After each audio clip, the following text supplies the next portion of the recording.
What's up, y'all? It's me. I'm back again with my Raw review. We're gonna get right down to business here. So Raw opens up with breaking news that their set had been damaged just minutes before the doors were supposed to open, or I guess the doors had already opened and people were already starting to file in. They were doing one last pyrotechnics test, and their set actually caught fire. The building had to be re-evacuated, and door open was pushed back about an hour.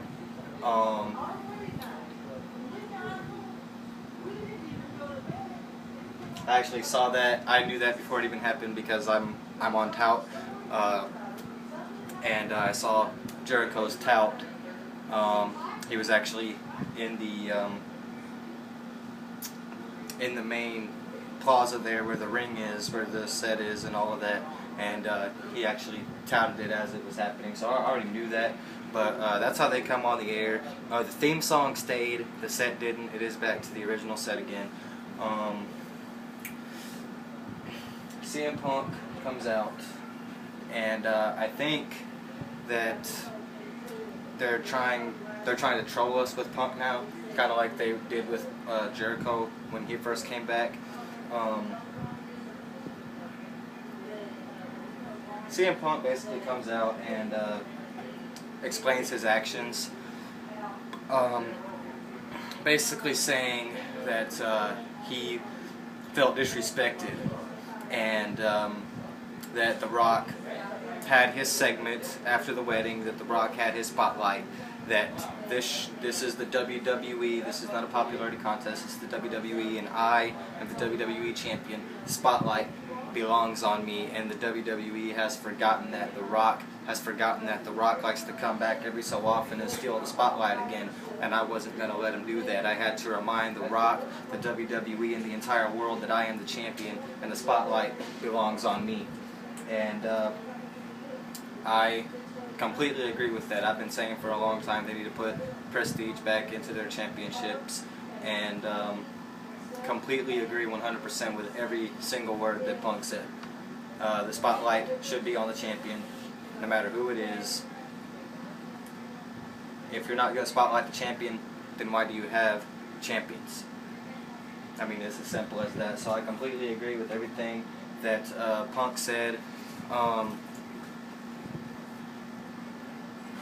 He's then interrupted by the Big Show, basically saying, well, you really should thank me. All of you people should thank me, because the only reason Punk is still champion is because of me. You were going to tap out to the STF. You know it. I know it. John Cena knows it. And all of your so-called fans know it. And so then John Cena comes out. He doesn't say anything. He just starts beating up the Big Show. And then AJ Lee comes out with her first announcement as the Raw General Manager. She will be making the main event, which would be John Cena versus the Big Show in a #1 contenders match.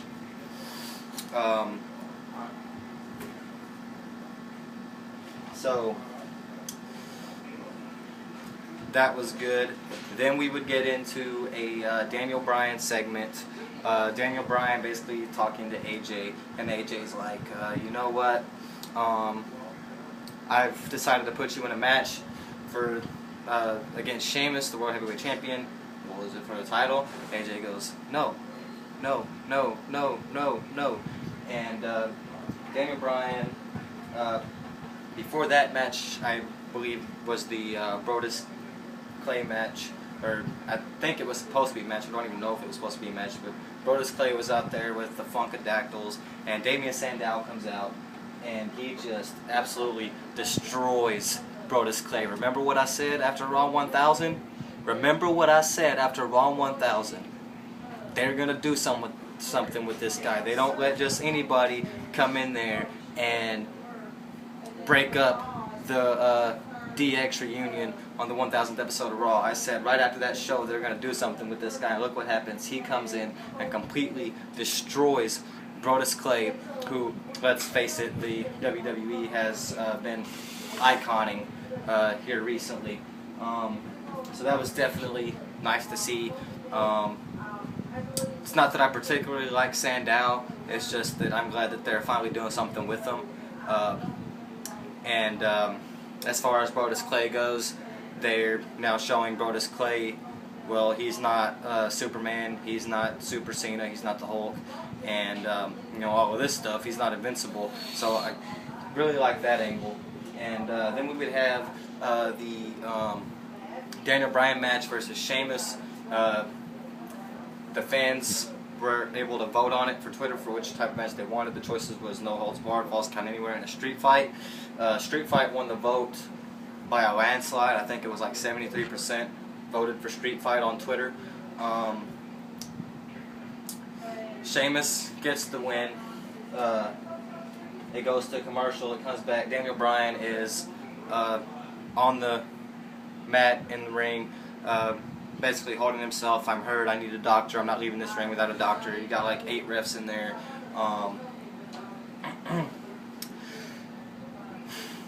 And then Kofi Kingston and R-Truth and Little Jimmy come out, and then you have a segment where Daniel Bryan kicks Little Jimmy out of the ring. He's like, you know, kicks him, and he's like, I'm not the one that needs mental help. You're sitting there consoling an invisible child. You're the one that needs mental help. And then the mental health people come out, and they start going for R-Truth, and AJ comes out, and she's like, well, he's not, R-Truth is not the one that needs mental help. It's Daniel Bryan. Get him out of my ring. And so they get Daniel Bryan, they bring him out of the ring, they bring him backstage.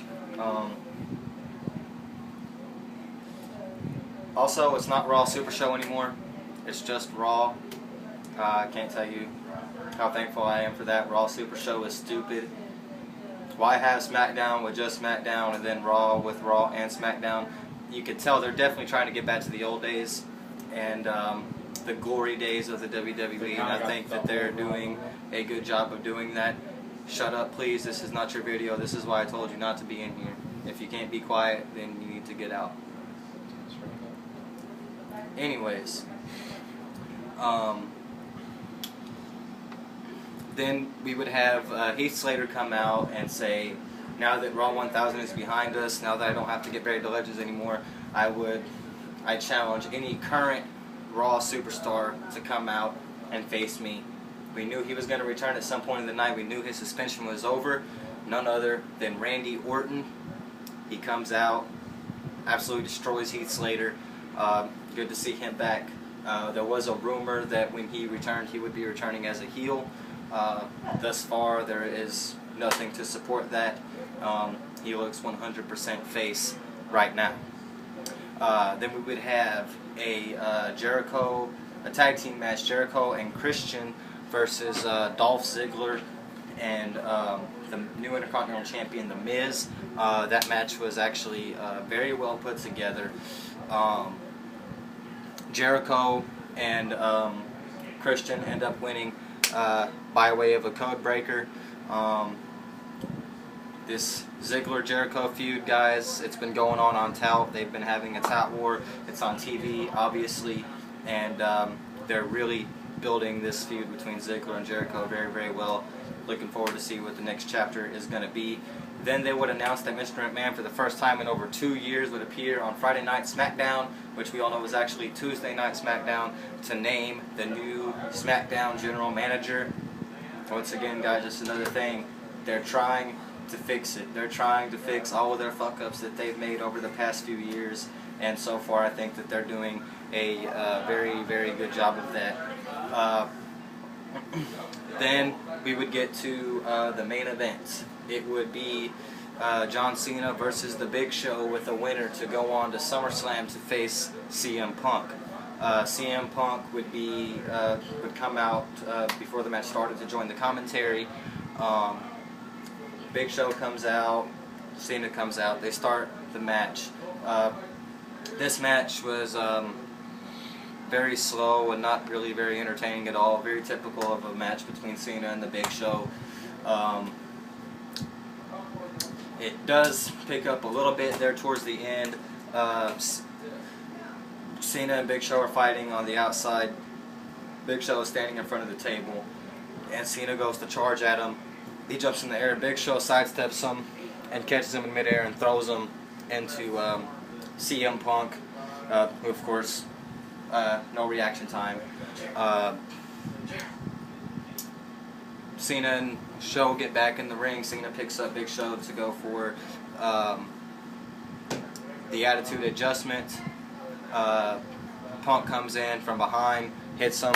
The ref never makes a decision, an official decision. CM Punk would then get back out of the ring and get the bell, or get the microphone from Justin Roberts. He would come in and he would say the winner of this match is nobody.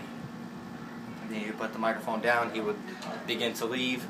AJ comes out and says, actually, CM Punk, you're wrong. They're not both losers. The way that I look at it, this glass is half full. They are both winners.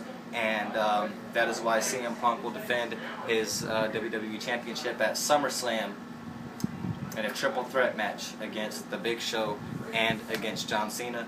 CM Punk gets in AJ's face. I'm the champion. Show me respect. You know, I'm the WWE champion.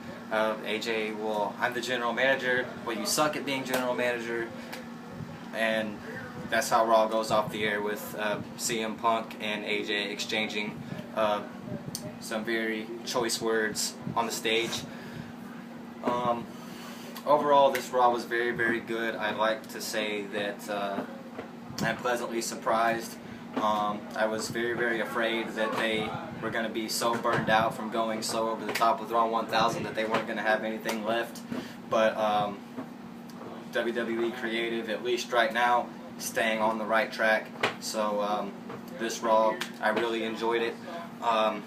Actually going to watch SmackDown this week to find out who the general manager is, and definitely be watching Raw next week. My one complaint about this Raw is the Brock Lesnar Triple H promo. Okay, we all know, we all saw Raw 1000. We all know Triple H and Brock Lesnar are going to be facing off at SummerSlam. Why did you feel that you had to show that promo, that recap, like 7 times? If you saw my video on my other channel right before Raw went 3 hours permanently, I said that one of my biggest fears about Raw going 3 hours was that they were going to show too many repeats of promos, because they already did that bad enough in the 2-hour show. And sure enough, they come out there and they show the Brock Lesnar Triple H promo like 6 times, 7 times, something like that, and it's overly used. We all know it. You're not building it up anymore by showing the same promo 7 times. If you want to build it up, get those guys in the ring, have them cut an actual promo on TV instead of just showing the same recap over and over again. But that's my piece. That is my one complaint about this Raw. Other than that, this Raw was awesome, and certainly looking forward to next week. Looking forward to SmackDown. So hit me up on Facebook, hit me up on Twitter. Let me know your comments, complaints, concerns, things of that nature. Be sure and comment down below. Be sure and subscribe if you like the content. I got all your wrestling videos, all of your football, hockey, soccer, basketball videos, baseball, as well as the Olympics, as well as just miscellaneous random shit that I think would be entertaining. You got all of that and then more. And be sure and like this video as well. And that's all I got, and I'm going to get out of here. See you guys soon with my next video. Peace.